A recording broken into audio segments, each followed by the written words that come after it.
First time tearing into the clutch box on this little Grizzly 450, primarily because I wanted to inspect the clutches and make sure there's no water getting in there and stuff. I've never opened them up before on this used belt drive. So that was the primary reason for doing this, but secondarily, everyone wants me to test putting a shim in the primary, so I'll show you that in a minute, and also putting a heavier spring in the secondary. Pretty easy to pull this apart. You just take the screws, take the floorboard off, a couple 10mm bolts, and then some Allens here with nuts on the back, very straightforward. And then you pull the tins off all the way around the box, pull it off. You can see that this clutch is supported by a cage, which all those bolts are actually also bolts that hold the cover on. The way that this cover works, a little different than a Grizzly. Grizzly has separate bolts in here. And then you screw two 10mm bolts in here, which will spread the secondary open, pull the cage off. But as you can see, there's some nastiness in here. See where the belt was slipping sometimes. And the way that this shim's supposed to work is, if I could get the video in here, so you see how the belt isn't all the way down to the center there? When you put the shim, it lets the belt sit closer down to that center spacer. And what that does is it gives you a slightly lower gear ratio. The other unintended consequence of that is that you have less length of belt contacting the aluminum pulley, which means it can slip easier. So the way you kind of help that is you put a stronger secondary spring in here, which means the belt has to pull more tension before it overcomes that secondary spring, which will help it not slip and help it hold a lower gear longer. So it should help me run in high range with these 28s. Honestly, it did fine in low range, but high range was really weak, so I never used it, and reverse was totally useless. So maybe this will fix those problems. All right, so getting the secondary spring off is pretty easy. I just put the whole pulley in the vise and then took the nut off with these big pliers. Getting the new spring on is pretty tricky. It's a lot longer and a lot stiffer, so I've had to get a little bit creative. So that's a piece of exhaust pipe off the Lexus. It goes around it. I cut a window in it, use the floor jack, hitch of the ram, and now it's compressed. And I can simply go in here and thread the nut on. Yay! I'm sure there's a lot of nice tools you can buy for this online, but you know, we do things the hard way here. Alright, so there's everything in the belt box fully removed. Yes, it's pretty nasty in here. There's your belt exhaust. There's your belt intake, that hole right there. As you can see, your middle shaft or your output shaft goes right through the belt box. A couple problems with this design, I'll just point out real quick. There's 4 seals in here. 1, 2, 3, 4. If any of these 3 seals go bad, you get oil on your belt. If that seal goes bad, you get water on your belt. That's kind of a problem with this design. It's got a couple extra penetrations, but it's nice that you have an aluminum belt box and everything. It's just you have a lot more seals because of that, because your shaft goes through the box.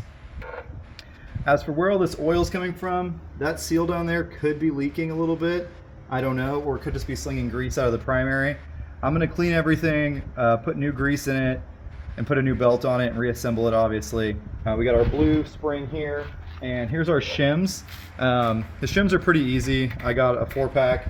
Basically, you put this part of your primary on, set the shim right against that, and then assemble it. That's all there is to the shims. The shims go between this spacer and the back part of the primary clutch.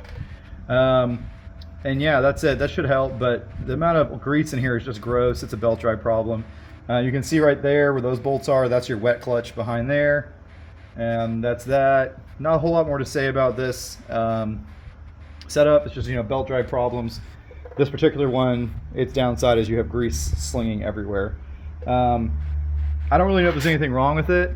It doesn't look like the seal right here is leaking. It's not wet or anything, so I think someone either put too much grease in it when they rebuilt it, or something, because I don't know how else that grease got out of there. So I'm gonna go ahead and reinstall everything and see how it does. It was working fine before, so hopefully it'll be okay. Obviously, grease slinging around your belt housing is not great. You don't want grease on your belt, so I'm gonna clean it all out really well.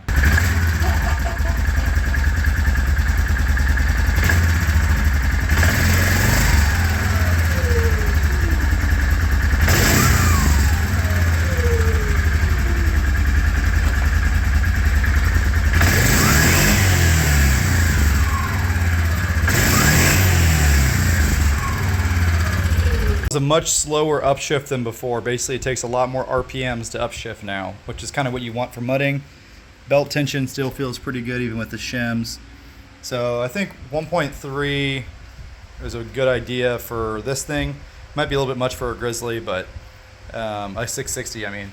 But with the amount of wear that everything had on there, that was about as much as I wanted to go, and I still had good. One thing you got to make sure is when you put the shims, when you put this outer part of the secondary on, it engages the splines on the shaft correctly, and you get your washer all centered up like that. So it should be good to go. Now I just got to clean everything and put it back together and put the new belt on. In the clutch mods, low range is really low.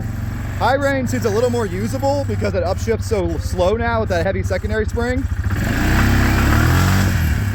Acceleration in high is probably a little better, but I don't feel much of a difference as far as low end torque, especially in reverse. Reverse is still pretty gutless.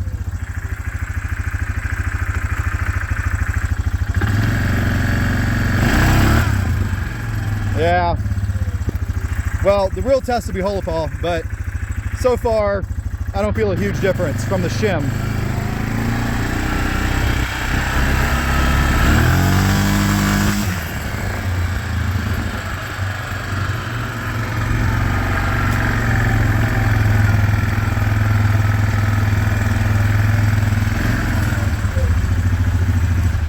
So this thing's almost ready for this weekend. We just got to do the brakes now.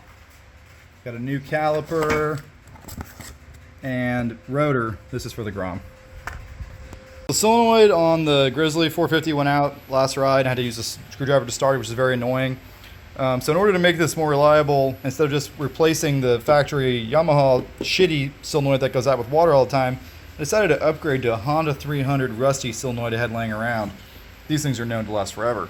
So this solenoid does more than just a solenoid. It's also a pass-through and a fuse box for your two main current wires for the bike.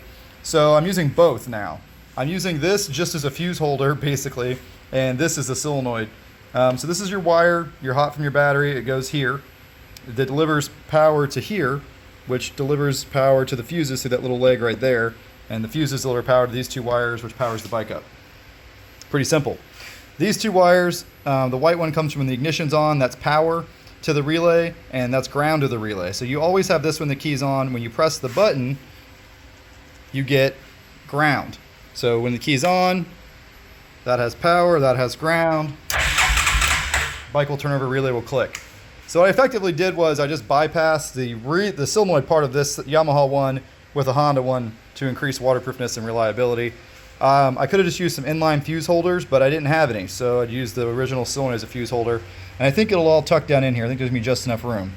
So that's a nice little easy mod if you're going through solenoids on this Yamaha. Also, I'm going to solder these connections because I'm a scientist. So that's how the wires go in there for when I forget in a second and after I take this apart. The way this thing works is all the power comes from the battery on this leg, and then it goes out to the rest of the four-wheeler through these two pins. So they use their solenoid as kind of like a fuse box. All right, so we got the pins out of the little connector, and we can now see that this blue and black one, when you press the start button, becomes a ground. So we did this with all this a test light. So I hooked the ground set up there, that on the positive side of the battery. So that's what it does. It sends a ground signal to engage the solenoid, which means this should work fine with our Honda 300 one. And then these red wires, we just have to make a pass across, and it should be good.